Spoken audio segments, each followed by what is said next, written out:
प्यारे साथियों, स्वागत है आप सभी का F24 क्लासेस में। मेरा नाम है हितेश और देखिए, अगर आप 18 फरवरी को क्लास 10 हिंदी का पेपर देने वाले हो तो इस वीडियो को पूरा देख लेना। मेरे प्यारे साथी, 25 टॉपिक पढ़कर, मात्र 25 टॉपिक केवल पढ़ के आप 70 में 70 नंबर ला सकते हो हिंदी में। और ये मेरा कहना गलत नहीं होगा, अगर आपने इस क्लास को पूरी देख लिया तो कभी भी अगर आप ये वीडियो देख रहे हो, पेपर से पहले, पेपर के बाद में, कभी भी, मेरे प्यारे साथी, इस वीडियो को आप पूरी देख लेना। इस वीडियो में कंप्लीट मैंने हिंदी को एक वीडियो में पढ़ाया है ना। मैं बता देना चाहता हूं कि अगर अभी तक आपने हिंदी में जो कुछ भी पढ़ा है, कितना भी आपने पढ़ लिया, पर अगर आपने यह वीडियो पूरा देख लिया प्रॉपर, तो ये मान के चलिए इस तरीके से आपकी तैयारी हो जाएगी जिस तरीके से आपने सोचा भी नहीं होगा। सबसे पहले अगर मैं बात करता हूं प्यारे साथी, एकदम स्टार्टिंग से, सबसे पहले हम लोग देखेंगे जितने भी आपके सभी महत्वपूर्ण एमसीक्यू क्वेश्चंस हैं जो भी आपके पेपर में आते हैं। मैं आपको दिखा देता हूं कितने इंपॉर्टेंट एमसीक्यू मैं लेकर के आया हूं। क्लास इतनी ज़्यादा खास इंपॉर्टेंट होने वाली है कि आपने नहीं सोचा होगा, ठीक है। इसके बाद हम लोग वर्णात्मक क्वेश्चन को टच करते चलेंगे, जहां पर मैं आपको इंपॉर्टेंट गद्यांश बताता चलूंगा, पद्यांश बताता चलूंगा, ठीक है। इसके बाद अगर मैं बात करता हूं तो संस्कृत के जितने भी महत्वपूर्ण गद्यांश पद्यांश होंगे, जीवन परिचय, पत्र, निबंध रचना, सारी की सारी चीज़ें हम लोग बेहतरीन तरीके से समझते चलेंगे। और जो भी प्यारे साथी चैनल पर पहली बार आए, सब्सक्राइब कर लेना। वीडियो को पहली बार देख रहे हैं, लाइक शेयर अपने फ्रेंड्स के साथ कर देना। चलिए, सबसे पहले हम लोग बात करेंगे सभी के सभी महत्वपूर्ण बहुविकल्पीय क्वेश्चंस की विद टॉपिक के साथ में, कि कहां कहां से आपके पेपर में किस किस टॉपिक से क्वेश्चंस आते हैं, ठीक है। तो एक बार सबसे पहले मैं चीज क्लियर कर देना चाहता हूं कि प्यारे साथी, जो बहुविकल्पीय क्वेश्चंस आपके पेपर में आएंगे भाई, वह टोटल बहुविकल्पीय क्वेश्चंस आपके 20 पूछे जाएंगे, ठीक है। कितने? 20 क्वेश्चंस आपके पेपर में पूछे जाएंगे और एवरी क्वेश्चंस के लिए आपको 1 नंबर दिया जाएगा। तो चलिए, सबसे पहले हम अपने 20 नंबर को पक्का करेंगे, ठीक है। मैं यहां पर आपको एक एक टॉपिक के सारे क्वेश्चंस कराता हूं, ठीक है। चलिए, सबसे पहले टॉपिक आप लोग नोट कर लेना, स्क्रीनशॉट वगैरह ले लेना भाई। सबसे पहले देखिए, हम लोग गद्यांश पर आधारित क्वेश्चंस देखेंगे, ठीक है। किस पर आधारित क्वेश्चन देखेंगे? गद्यांश पर। यहां से आपके पेपर में टोटल 5 नंबर के 5 क्वेश्चंस आते हैं। सबसे पहला क्वेश्चन तैयार कर लेना कि चिंतामणि के रचयिता हैं। ये बहुत वेरी इंपॉर्टेंट रचना आप लोगों के लिए है। ये रचना वेरी इंपॉर्टेंट है आपके बोर्ड एग्जाम के लिए कि चिंतामणि के रचनाकार कौन है। तो आचार्य रामचंद्र शुक्ल जी आपके चिंतामणि के रचनाकार हैं, ठीक है। इसको आप नोट कर लेना। फिर अगले अगर मैं रचना की बात करता हूं तो अगली रचना हमारी है कि कलम का सिपाही किसकी रचना है, ठीक है। तो कलम के सिपाही किसकी रचना हो जाएगी? आपकी अमृत राय जी की, ठीक है। इसको नोट कर लीजिए। अगला प्रश्न आप लोगों का है कि परीक्षा गुरु के लेखक कौन है? तो भैया लाला श्रीनिवास दास जी आपके परीक्षा गुरु के लेखक हो जाएंगे, ठीक है। और मैं आपको बार बार नहीं कहूंगा, तो आप लोग पहले से ही सारे क्वेश्चंस में भैया वेरी इंपॉर्टेंट लगाते चलेंगे, ठीक है। Every question is very important, okay. चलिए, क्वेश्चन नंबर 4 कह रहा है कि कंकाल के लेखक हैं। चलिए, मैं इसका आंसर बताता हूं, इससे पहले आप लोग आंसर देने का प्रयास करें कि भैया कंकाल कृति के लेखक कौन है। फिलहाल आगे बात करते हैं कि इंपॉर्टेंट आंसर क्या होगा इसका। तो प्यारे साथी, यहां से अगर मैं बात करता हूं अपने आंसर की, तो जयशंकर प्रसाद जी यहां से हमारे बिल्कुल सही उत्तर हो जाएंगे, ठीक है। हम लोग एवरी क्वेश्चंस को देखेंगे और एवरी टॉपिक से देखेंगे, ठीक है। 5वां नंबर क्वेश्चन हमारा है कि स्मृति की रेखाएं किस विधा की रचना है, ठीक है। तो ये हमारा निबंध विधा की रचना हो जाएगी, यानी स्मृति की रेखाएं हमारी जो रचना है प्यारे साथी, ये हमारे निबंध विधा की रचना हो जाएगी, ठीक है। तो यहां से आप लोग देख सकते हो कि हमने जितने भी क्वेश्चंस आपको कराए वह सारे क्वेश्चंस आपके गद्य के थे, है ना। अब मैं यहां से आपको जो क्वेश्चंस कराऊंगा प्यारे साथी, वह आपके सारे के सारे क्वेश्चंस पद्यांश के, पद्यांश मतलब पद्य के होंगे, है ना। 5 क्वेश्चंस पद्य के आते हैं और 5 क्वेश्चंस आपको पद्य के देखने को मिलते हैं, ठीक है। तो चलिए, पद्य पर आधारित क्वेश्चंस देखते हैं। सबसे पहला क्वेश्चन आप लोग तैयार कर लेना कि निम्न में से कौन सी रचना है प्यारे साथी जो राम नरेश त्रिपाठी की है, ठीक है। तो अगर मैं पथिक की बात करता हूं तो पथिक हमारी रचना किसकी है? पथिक हमारे राम नरेश त्रिपाठी जी की रचना है, ठीक है। इसको आप जल्दी से इसका नोट कर लीजिए, स्क्रीनशॉट कर लीजिए, ताकि यह क्वेश्चन आपको बेहद अच्छे तरीके से तैयार हो सके। क्वेश्चन नंबर 7 हमारा कह रहा है कि कामायनी की लेखक कौन है? मेरे प्यारे साथी, सभी लोगों को पता होना चाहिए, कामायनी हमारे जयशंकर प्रसाद जी का बहुत ही महत्वपूर्ण महाकाव्य है, ठीक है। चलिए, बात करते हैं क्वेश्चन नंबर 8 की। तो कह रहा है कि ऋतिकाल की रचना कौन सी है? तो ऋतिकाल की अगर मैं बात करता हूँ, तो ऋतिकाल की महत्वपूर्ण रचना रामचंद्रिका को तैयार कर लेना, ठीक है। ऋतिकाल की बहुत सारी रचनाएं हैं इंपॉर्टेंट, पर ऋतिकाल की सबसे ज़्यादा पूछी जाने वाली जो रचना है वह आपकी है रामचंद्रिका, ठीक है भाई। इसको तैयार कर लेना। इसके बाद बात करते हैं हम लोग अगले क्वेश्चन नंबर 9 की। तो 9वां नंबर क्वेश्चन कह रहा है कि हिमकिरीटिनी के लेखक कौन हैं? मेरे प्यारे साथी, माखन लाल चतुर्वेदी आपके हिमकिरीटिनी रचना के लेखक हो जाएंगे, ठीक है। आगे बात करते हैं क्वेश्चन नंबर 10 की। बताइए इसका आंसर क्या होगा कि पंचवटी के रचनाकार हैं। तो पंचवटी के रचनाकार, मैंने आपको बहुत बार ये रचना करा रखी है कि पंचवटी के जो रचनाकार हैं मेरे प्यारे साथी, वह हमारे मैथिली शरण गुप्त हो जाएंगे। ठीक है, तो यहाँ तक कि सारे क्वेश्चन आप तैयार कर लीजिए, है ना। और यहाँ पर देखिए मैंने सारे टॉपिक भी आपको कराए, जैसे कि पद्य से कैसे कैसे क्वेश्चन आते हैं। ठीक है, तो ये सभी पद्य के सबसे ज़्यादा महत्वपूर्ण अब तक पूछे जाने वाले क्वेश्चन है। ठीक है, तो इन सभी क्वेश्चन को तैयार कर लेना। इसके बाद हम बात करेंगे अपने काव्यगत सौंदर्य के तत्वों के क्वेश्चंस की, है ना। अगर मैं काव्यगत सौंदर्य की बात करता हूँ प्यारे साथी, तो यहाँ पर आपको समास से रस से क्वेश्चन देखने को मिलेंगे। ठीक है, हमें रस से क्वेश्चन देखने को मिलेंगे। यहाँ से मैं आपको छंद के क्वेश्चन कराऊंगा, यहाँ से मैं आपको अलंकार के क्वेश्चन कराऊंगा। ठीक है, तो इन सभी क्वेश्चन को कहीं ना कहीं प्यारे साथी नोट जरूर कर लेना। अगर आप पहली बार हमारे चैनल F24 क्लासेस पर विजिट किए हैं तो आप इसे सब्सक्राइब कर लेना, और बोर्ड एग्जाम से पहले आपको बहुत बेहतर क्लासें मैं आपको प्रोवाइड करा दूंगा, जहां से पढ़कर आप हिंदी जैसे सब्जेक्ट में इजीली 95+ स्कोर कर ले जाएंगे। ठीक है, चलिए क्लास को आगे बात करते हैं। क्लास में जहां मैं आपको रस और छंद और अलंकार के वह सारे क्वेश्चन कराऊंगा जो इंपॉर्टेंट हैं। बात करते हैं भैया क्वेश्चन नंबर 11 की, हमारे अगले प्रश्न की। ठीक है, तो अगला नंबर क्वेश्चन हमारा कह रहा है कि प्रतिप्रति सुनी उकसाही, प्रतिप्रति सुनी उकसाही, अकुसाही दे की दशा हरिगन, ठीक है, मुस्काही में कौन सा रस है। मेरे प्यारे साथी बताना है कि ये जो पंक्ति दे रखी है कि प्रतिप्रति सुनी उकसाही, अकुसाही दे की दशा हरिगन मुस्काही, बताना है कि भैया इसमें हमारा रस कौन सा है। ठीक है, इसको आप बहुत अच्छे से तैयार कर लेना, क्योंकि बात ये होती है जो पंक्ति वाले क्वेश्चंस होते हैं और जो रस से संबंधित होते हैं, मेरे प्यारे साथी पंक्तियों से रिलेटेड जितने भी रस वाले क्वेश्चंस हैं और जितने इंपॉर्टेंट क्वेश्चंस हैं वह सारे क्वेश्चंस मैं आपको करा दूंगा यहाँ पर। ठीक है, तो बताना इसमें रस कौन सा, तो यहाँ पर आपका हास्य रस हो जाएगा। और ऐसे ही अगर मैं बात करता हूँ अलंकार की, तो देखिए अलंकार से भी आप लोगों का एक क्वेश्चन आता है कि जहां पर उपमेय की किसी उपमान से गुणधर्म के आधार पर समानता की जाए, वहां पर अलंकार कौन सा होता है। मेरे प्यारे साथी आपका यहां पर उपमा अलंकार होता है। ठीक है, तो ये बहुत इंपॉर्टेंट क्वेश्चन है, हर बार ये क्वेश्चन आपको पेपर में देखने को मिलता है। ठीक है, इस पर भी आप वेरी इंपॉर्टेंट लगा लो, है ना, और इसके ऊपर वाले भी क्वेश्चन पर आप वेरी वेरी मोस्ट इंपॉर्टेंट लगा लो। ठीक है, इस पर भी आप वेरी इंपॉर्टेंट लगा लो। चलिए आगे बात करते हैं क्वेश्चन नंबर 13 की। क्वेश्चन कह रहा है कि सोरठा में कितने चरण होते हैं। तो अगर मैं सोरठा की बात करता हूं तो टोटल सोरठा में कितने चरण होते हैं भाई। सोरठा की अगर मैं बात करता हूं तो पहला चरण होता है पहली पंक्ति, दूसरी पंक्ति, तीसरी पंक्ति, चौथी पंक्ति। तो चरण अगर हमारी बात करते हैं भाई, तो चरण भी हमारे 4 ही होते हैं, है ना, इसको नोट कर लीजिए। आगे बात करते हैं क्वेश्चन नंबर 14 कह रहा है कि देखिए यहां पर पंक्ति वाला क्वेश्चन आ गया कि चरण कमल बंदो हरिराय में अलंकार कौन सा होता है। तो प्यारे साथी यहां पर आपका रूपक अलंकार हो जाता है। आगे बात करते हैं क्वेश्चन नंबर 15 की। कह रहा है कि काव्य की शोभा बढ़ाने वाले उपकरणों को कहा जाता है। बताइए, जो काव्य की शोभा बढ़ा देते हैं ऐसे उपकरणों को क्या कहा जाता है, बताइए। तो यहां पर हम उनको कहते हैं अलंकार। ठीक है, इसको आप नोट कर लीजिए। बात करते हैं हम लोग आगे के क्वेश्चंस की। अगर मैं अपने प्रश्न नंबर 4 की बात करता हूं, 16 की बात करता हूं, तो प्यारे साथी यहां से आपको जितने भी क्वेश्चन देखने को मिलेंगे वह सारे क्वेश्चन हमारे हिंदी व्याकरण के होंगे, है ना, हिंदी व्याकरण के होंगे। मैं आपको अभी बता देता हूं कि मैंने आपको अभी संस्कृत व्याकरण कराया, ठीक है, सॉरी, रस छंद अलंकार यानी काव्यगत सौंदर्य से क्वेश्चन कराया। ठीक है, अब मैं यहाँ से आपको हिंदी व्याकरण के क्वेश्चन करा रहा हूँ, है ना। चलिए बात करते हैं पहले क्वेश्चन की। उपसर्ग से लिया गया प्रश्न हमारा है। टोटल हमारे हिंदी व्याकरण से प्यारे साथी 3 मार्क्स के क्वेश्चन आते हैं, यानी 3 नंबर के 3 क्वेश्चन।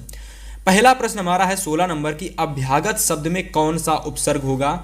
तो अगर मैं अभ्यागत की बात करता हूं, किसकी, अभ्यागत की, तो उपसर्ग हमारे वह शब्द होते हैं जो किसी शब्द के आगे लगकर एक नया शब्द बना लेते हैं, प्यारे साथी उपसर्ग कहलाते हैं। बताइए अभ्यागत में हमारा क्या हो जाएगा। तो आप कहेंगे भैया जी अभी हो जाएगा। आप क्या कहेंगे कि भैया जी हमारा यहां से अभी हो जाएगा। ठीक है, चलिए 17 नंबर नोट कीजिए। 17 नंबर नोट कीजिए कि श्वेत कमल में कौन सा समास होता है।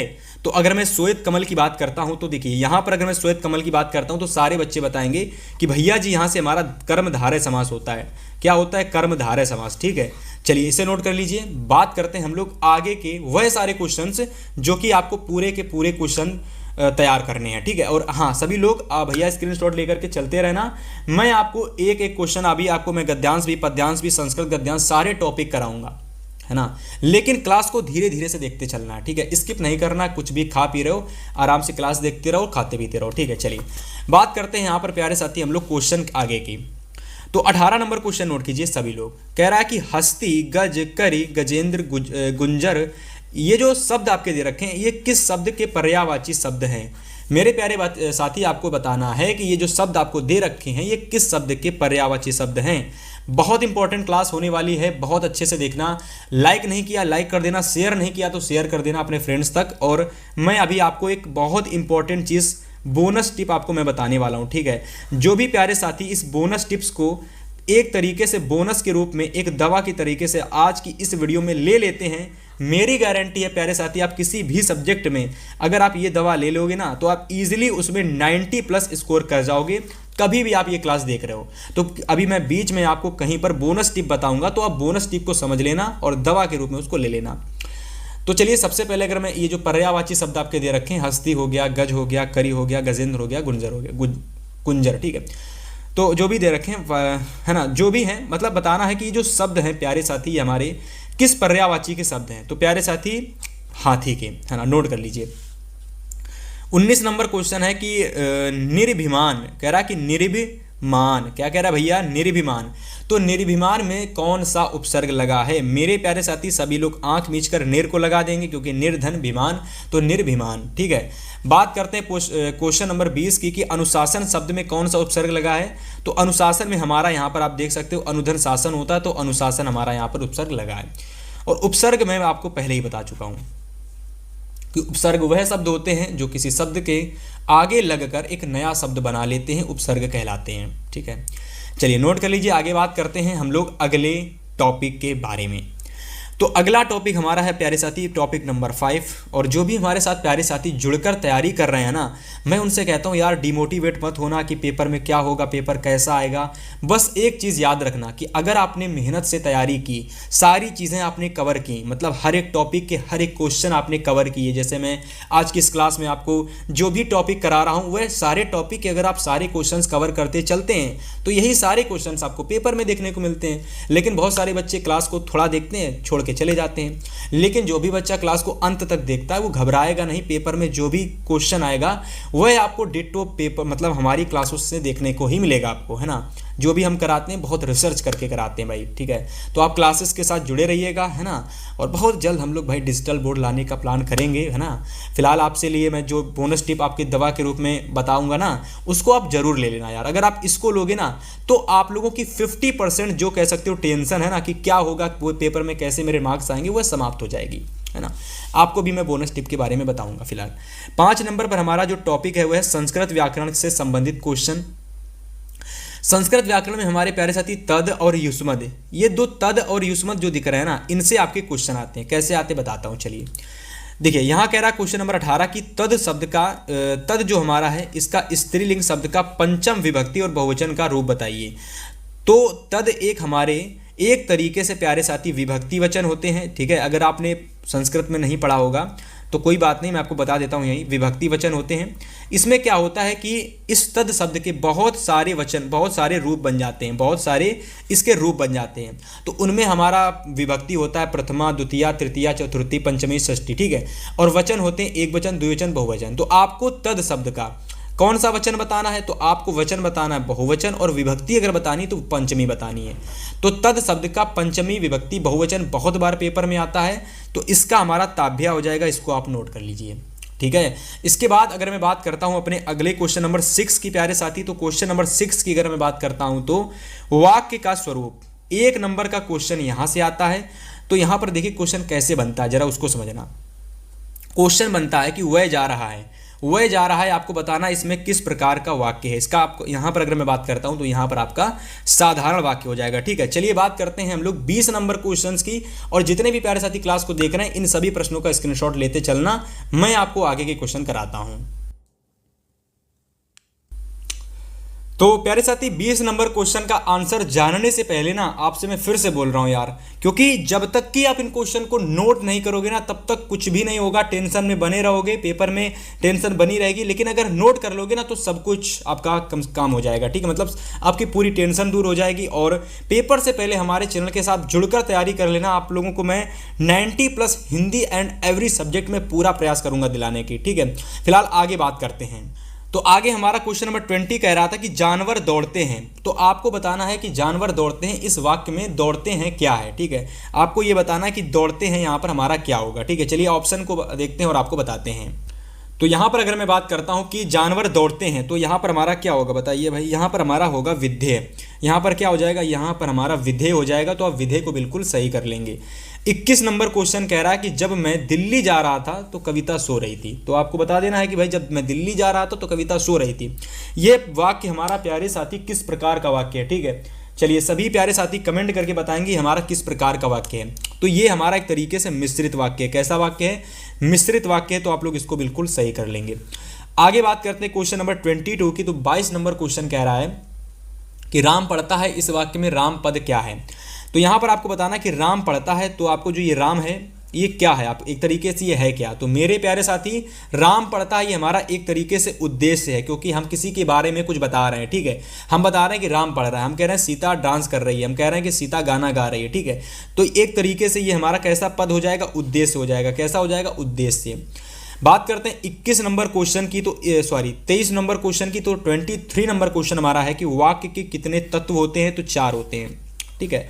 वाक्य के कितने तत्व होते हैं, तो वाक्य के टोटल 4 तत्व होते हैं, इसको नोट कर लीजिए। इसके बाद प्रश्न नंबर अगर मैं 24 की बात करता हूं, तो उससे पहले जान लीजिए हमारा टॉपिक कौन सा है ना। टॉपिक की अगर मैं बात करता हूं तो यहां से देखिए वाच्य प्रयोग और वाच्य परिवर्तन से क्वेश्चन आते हैं।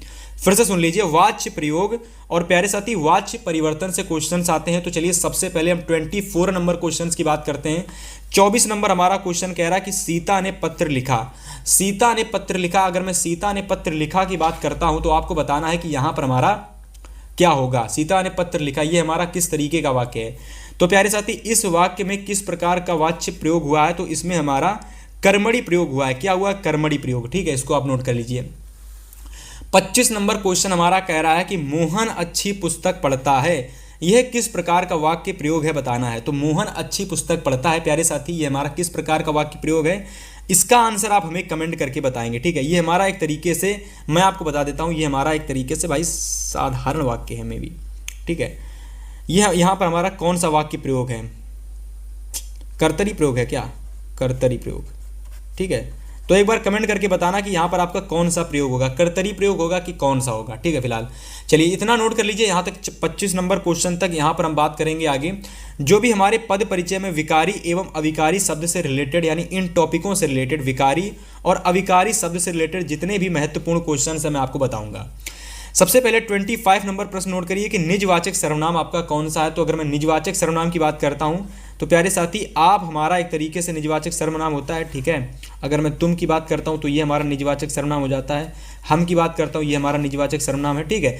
तो अगर मैं यहाँ पर ऑप्शन की बात करता हूं तो ठीक है, ऑप्शन को मैं आपको दिखाता हूं और आप नोट करिए। तो यहां पर अगर मैं बात करता हूं तो देखिए आपका एक तरीके से क्या है, आप एक तरीके से आपका निजवाचक सर्वनाम है भाई।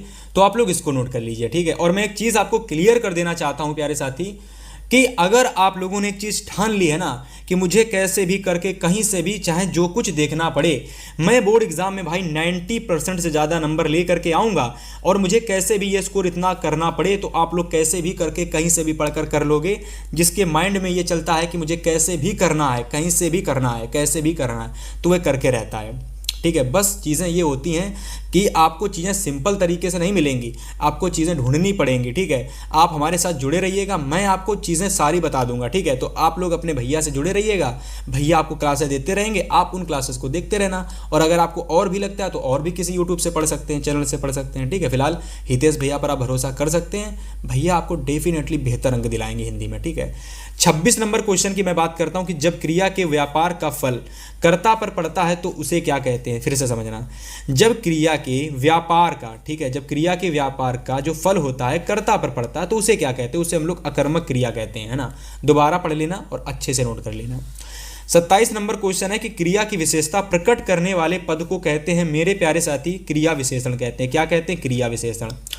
28 नंबर क्वेश्चन कह रहा है कि निम्नलिखित में से कौन सा विषम्यादि बोधक अवयव है। तो आपको इसमें से बताना है कि हमारा कौन सा विषम्यादि बोधक अवयव है, ठीक है। तो यहाँ पर हमारा एक तरीके से जिसमें भी जिस भी वाक्य के, जैसे मैंने मान लो लिख दिया ओह, जैसे मान लो मैंने क्या लिख दिया, ओह लिख दिया, ठीक है। ओ के लिखने के बाद में हमेशा याद रखना कि इस तरीके से आपका एक चिन्ह आता है, ठीक है, इस तरीके से, इस तरीके से, इस तरीके से। तो ये जो चिन्ह आपके होते हैं प्यारे साथी, आपके विषम्यादि बोधक चिन्ह होते हैं, इनको आप याद रख लेना, इनको बेहतर तरीके से तैयार कर लेना, ठीक है। आगे देखिए 29 नंबर क्वेश्चन कह रहा है कि निम्नलिखित में से कौन सा अविकारी पद है। तो अगर मैं अविकारी पद की बात करता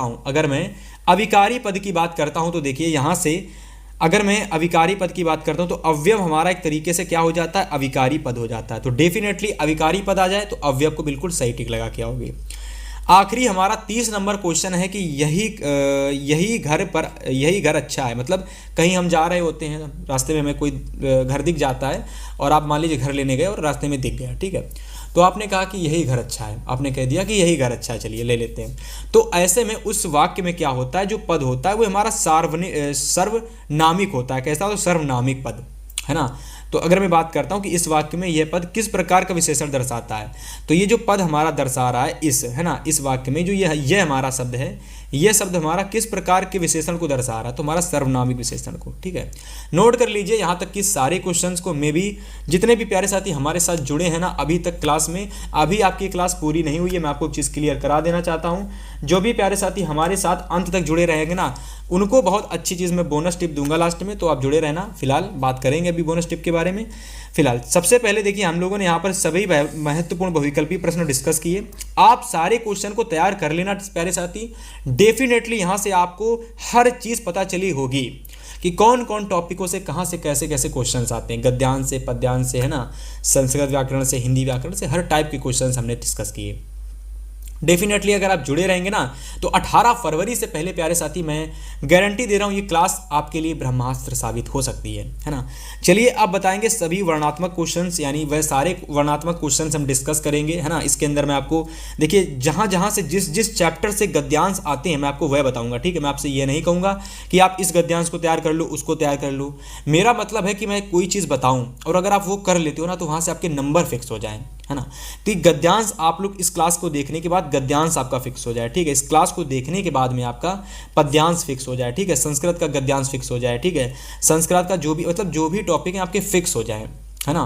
तो चलो बात करते हैं सबसे पहले गद्यांश और पद्यांश के बारे में, ठीक है। यहाँ से हमारे वर्णात्मक क्वेश्चंस स्टार्ट होंगे भाई, ठीक है। टोटल हमारे वर्णात्मक क्वेश्चंस 50 मार्क्स के आते हैं, 50 नंबर के आते हैं। तो डेफिनेटली अगर 50 नंबर के क्वेश्चंस आते हैं तो हमको भैया तैयार तो अच्छे से करने ही पड़ेंगे, वरना चीज़ें नहीं हो पाएंगी, है ना। चलिए बात करते हैं, आगे देखते हैं। तो यहाँ से अगर मैं बात करता हूँ क्वेश्चन नंबर 9 की, तो प्यारे साथी 9 नंबर देखिए, हमारा 9 टॉपिक कह लो या फिर क्वेश्चन नंबर 9 कह लो, ठीक है। तो यहाँ से अगर मैं बात करता हूँ, हमारा ये टॉपिक नंबर 9 है मेरे हिसाब से, यहाँ पर देखता हूँ मैं, हाँ, क्योंकि 8वां टॉपिक हमारा पद परिचय था, ठीक है। और यहाँ से हमारा टॉपिक नंबर 9 स्टार्ट हो रहा है। टोटल 25 टॉपिक आपके हैं, मैं आपको दिखा देता हूँ एक बार, ठीक है। मैं आपको चीज़ दिखा देता हूँ एक बार। टोटल हम लोगों ने 25 टॉपिक स्टार्टिंग में बताए थे, ठीक है। 25 टॉपिक 70 नंबर पद का। तो हमारा जो टॉपिक चल रहा है प्यारे साथी वह हमारा टॉपिक नंबर 9 चल रहा है, जहाँ मैं आपको महत्वपूर्ण जितने भी आपके महत्वपूर्ण गद्यांश है मैं आपको वह सारे गद्यांश डिस्कस कर रहा हूँ, ठीक है। तो यहाँ से अगर मैं बात करता हूँ कि प्यारे साथी गद्यांश में हमको 6 नंबर हमारे भैया जी पक्के कैसे होंगे, ठीक है।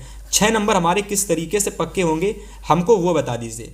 तो मेरे प्यारे साथी कुछ मत करना, जाना आप लोग अपनी हिंदी की आप लोग बुक उठाना और मेरे प्यारे साथी मैं जो बता रहा हूँ उसको करना। आपको ईर्ष्या तू ना गई मेरे मन से चैप्टर की एकदम बेहतरीन तरीके से स्टोरी तैयार कर लेनी है। स्टोरी का मतलब इस चैप्टर को बहुत अच्छे से पढ़ लेना है। इस चैप्टर के आपको जितने भी प्यारे साथी गद्यांश हैं उन सभी गद्यांशों को बहुत अच्छे से आपको देख लेना है ना, देख लेना है, पढ़ लेना है, ठीक है। इसके बाद भारतीय संस्कृति चैप्टर को आपको बहुत अच्छे से पढ़ लेना है। इस चैप्टर के जितने भी गद्यांश हैं उनको बहुत अच्छे से देख लेना है, पढ़ लेना है। बस अगर आप लोग चैप्टर को ही केवल पढ़ लोगे ना तो मैं आपसे गारंटी के साथ कह सकता हूं संदर्भ लिखना आप ऑटोमेटिक सीख जाएंगे। व्याख्या आप पेपर मतलब व्याख्या जो होती है वही पेपर में आती करने के लिए गद्यांश में। तो व्याख्या आप तभी कर पाते जब आपने पेपर अच्छे से चैप्टर अच्छे से पढ़ रखा होता है। तो केवल अगर आप ये 2 चैप्टर पढ़ लेते हो तो मैं गारंटी ले रहा हूँ, हितेश भैया गारंटी ले रहे हैं कि इन 2 चैप्टर में से इन 2 चैप्टर में से आपके एग्जाम में हिंदी के पेपर में आपको गद्यांश 100% मिल जाएगा। इसकी गारंटी है हितेश भैया की। बस इन 2 चैप्टर को बेहतर से तैयार कर लेना। आगे अगर मैं महत्वपूर्ण पद्यांश की बात करता हूं मेरे प्यारे साथी, तो महत्वपूर्ण पद्यांशों में आपको यह 3 चैप्टर तैयार कर लेने हैं, है ना। सबसे पहला हमारा पद चैप्टर है। अगर मैं अपने दूसरे चैप्टर की बात करता हूं तो हमारा दूसरा है धनुष भंग, और हमारा देखिए तीसरा चैप्टर है वन पथ पर, और हमारा चौथा चैप्टर है झांसी की रानी की समाधि पर। मेरे प्यारे साथी अगर केवल ये 4 चैप्टर 1, 2, 3 और 4 केवल अगर आपने 4 चैप्टर अगर पद्यांशों के पढ़ लिए ना, इनके अच्छे से अगर आपने इनके देखिए, आपके पेपर में क्या होता है मैं आपको बता देता हूँ। पद्यांश में क्या होता है, आपको कुछ नहीं करना, आपको यूट्यूब पर जाना है और इन सभी चैप्टर को सर्च कर लेना। पद चैप्टर के महत्वपूर्ण पद्यांश, ठीक है, धनुष भंग के महत्वपूर्ण पद्यांश, वन पद पर के महत्वपूर्ण पद्यांश और झांसी की रानी के महत्वपूर्ण पद्यांश। इतना कर लेने के बाद में पद्यांश का 6 नंबर का क्वेश्चन फिक्स ना हो जाए, आप हितेश भैया का नाम अनसब्सक्राइब कर देना चैनल को, ठीक है। बस इन चैप्टर को अच्छे से तैयार कर लेना और मेरी क्लास को पूरे आप देख लेना। जो भी कुछ बता रहा हूँ बहुत रिसर्च करके यार, आप मेरी पुरानी वीडियो देख लेना, 4 सालों से यूट्यूब पर पढ़ा रहा हूँ, ठीक है। बात करते हैं 22 नंबर क्वेश्चन की। 22 नंबर क्वेश्चन हमारा है कि संस्कृत गद्यांश कहाँ कहाँ से आते हैं और कैसे कैसे आते हैं। देखो, सबसे पहली बात, मैं संस्कृत गद्यांश में आपको कोई चैप्टर नहीं बताने वाला, हालांकि मैं चैप्टर भी बता सकता था, पर मैंने देखा कि यही सारे गद्यांश हर बार पेपर में आ रहे हैं, तो मैंने सोचा कि इनको डायरेक्ट उठा ही लेते हैं। तो 5 नंबर आपके यहाँ से फिक्स हो जाएंगे अगर आपने पहला ये वाराणसी सुविख्याता प्राचीन नगरी इयम विविध धर्माणाम वाला, ये आपका जो गद्यांश होता है ना संस्कृत वाला, ये आपका प्रसन्नत और प्रशंसति पर जाकर समाप्त होता है, ठीक है। तो पहला गद्यांश ये नोट कर लेना, संस्कृत का गद्यांश कहीं से भी क्वेश्चन बैंक से कहीं पर भी आपको ये दिख जाता है, आपको इसको नोट करके इसका आप लोगों को मैं आपको बता देता हूँ चीज़, इसका आपको संदर्भ अच्छे से तैयार कर लेना प्यारे साथी। इसका हिंदी अनुवाद पेपर में पूछा जाता है, तो आपको वह तैयार कर लेना है, ठीक है। इसके बाद अगर मैं सेकंड क्वेश्चन की बात करता हूं तो वाराणस्याम प्राचीन काल देव प्रचलिता, तो आपको दूसरा गद्यांश यह तैयार कर लेना है, ठीक है। तो संस्कृत के गद्यांश में से मेरे प्यारे साथी आपको ये 4 जो गद्यांश दिख रहे हैं इनको तैयार कर लेना, कहीं से भी किसी भी बुक से ढूंढ करके इनको जरूर तैयार कर लेना, ठीक है। अस्माकम संस्कृति सदा गतिशीला, ठीक है, वर्णित, और ये आपका यहाँ पर देखिए दृढ़ता चेत पर जाकर समाप्त होता है। दूसरा आपका इयम नगरी विविध धर्माणाम स्मरण हांते पर जाकर समाप्त होता है, ठीक है। तो अगर आप ये 4 गद्यांश तैयार कर लेते हो वो भी संस्कृत के, तो डेफिनेटली आप इजीली नंबर ले आओगे। अगर मैं अपने 23 नंबर क्वेश्चंस की बात करता हूं तो देखिए संस्कृत के महत्वपूर्ण पद्यांश, कौन कौन चैप्टर के आपको संस्कृत के महत्वपूर्ण पद्यांश तैयार करने हैं वह भी मैं आपको बताऊंगा, लेकिन उससे पहले एक चीज़ मैं आपको क्लियर कर देना चाहता हूं कि मैं आपको बोनस टिप के बारे में बताना चाहता हूं। मेरे प्यारे साथी, मैं आपको बोनस टिप इस वजह से बताना चाहता हूं क्योंकि बहुत सारे बच्चे इस समय बहुत ज़्यादा टेंशन में हैं। मुझे लग रहा है कि ऐसी टेंशन में है कि उनको लग रहा है कि पेपर में क्या ही मेरा होगा। तो देखिए मेरी पूरी टीम ने मिलकर प्यारे साथी 1 मिनट देना, मैं बहुत इंपॉर्टेंट चीज़ बताने वाला हूँ। ये है आपकी बोनस टिप, इसको आपको आज के इस वीडियो में दवा के रूप में लेना है, दवा के रूप में।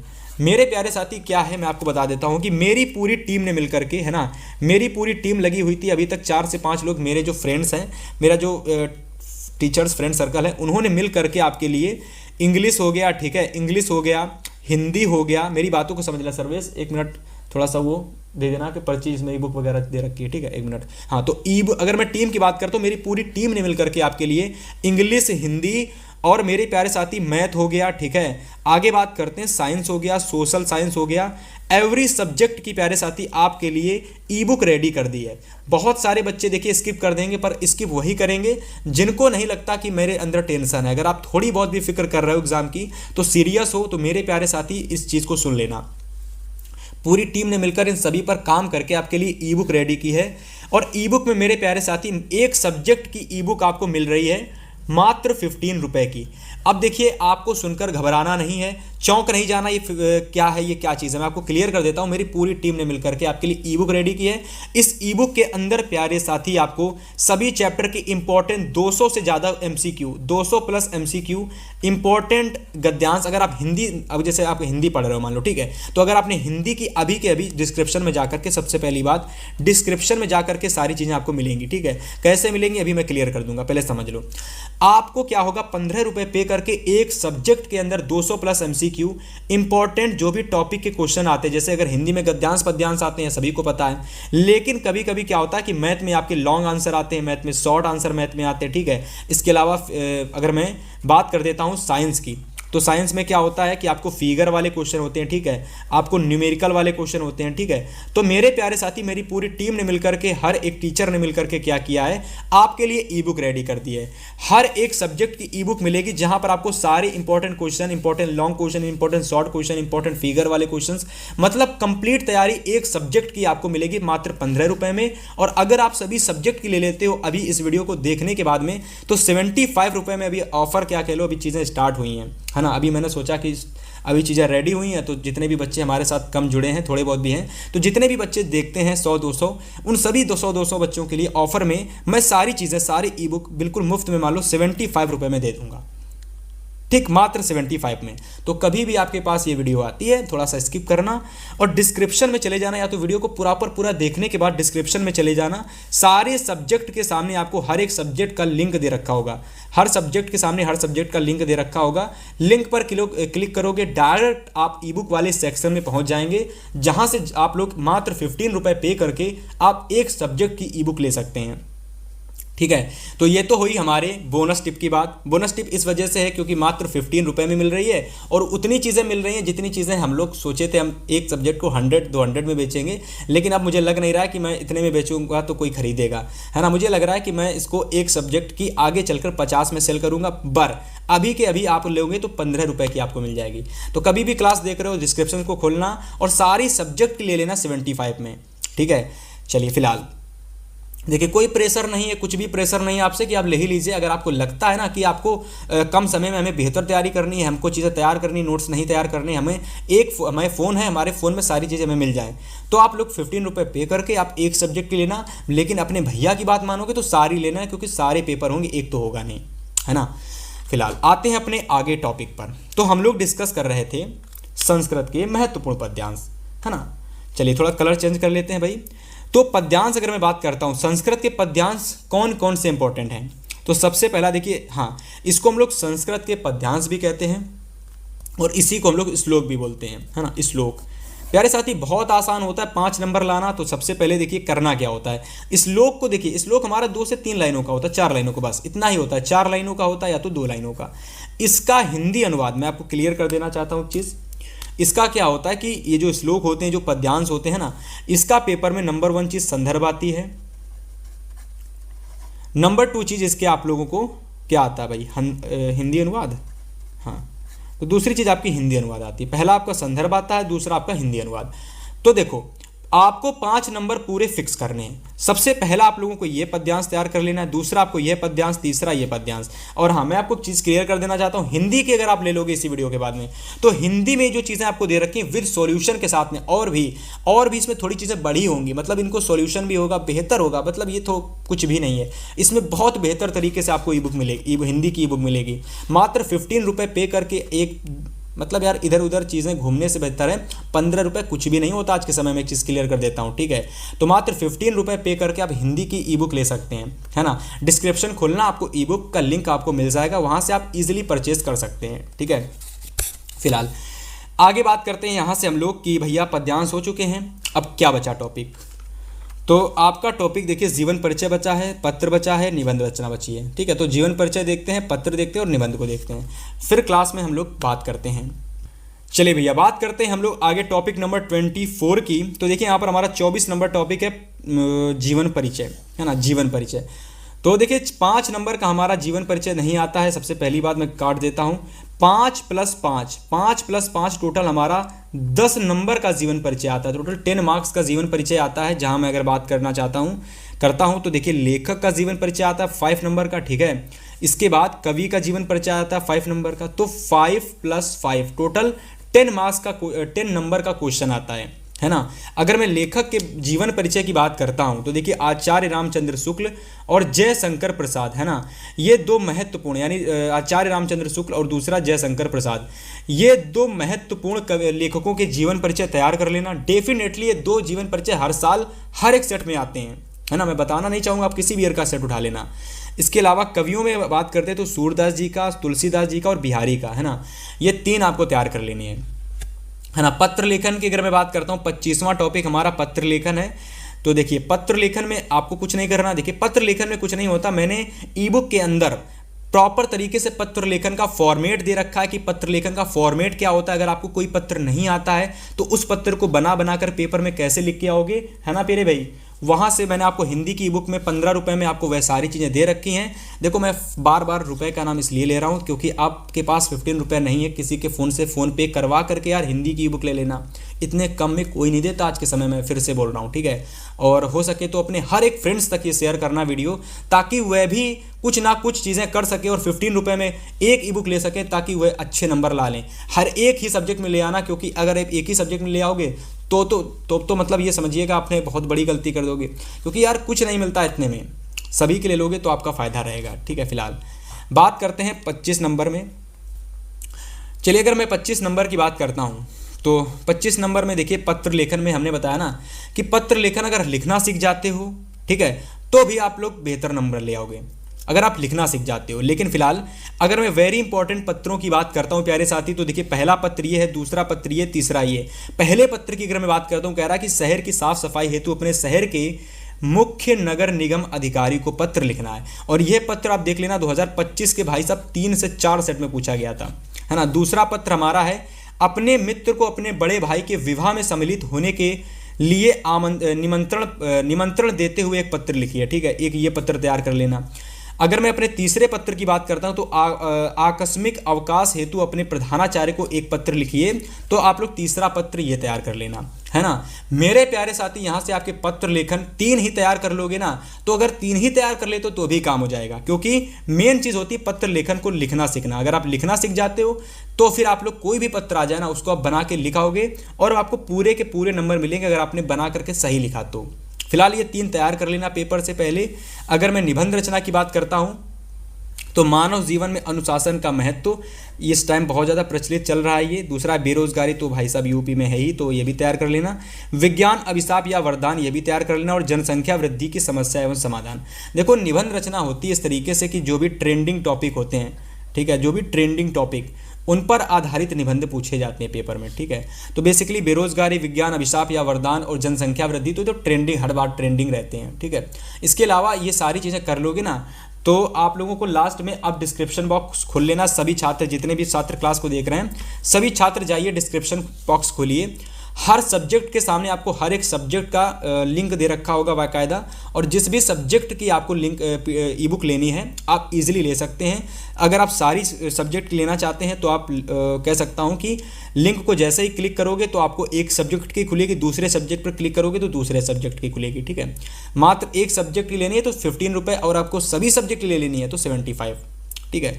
फिलहाल इस वीडियो में इतना ही, मिलेंगे आपसे प्यारे साथी नेक्स्ट क्लास में।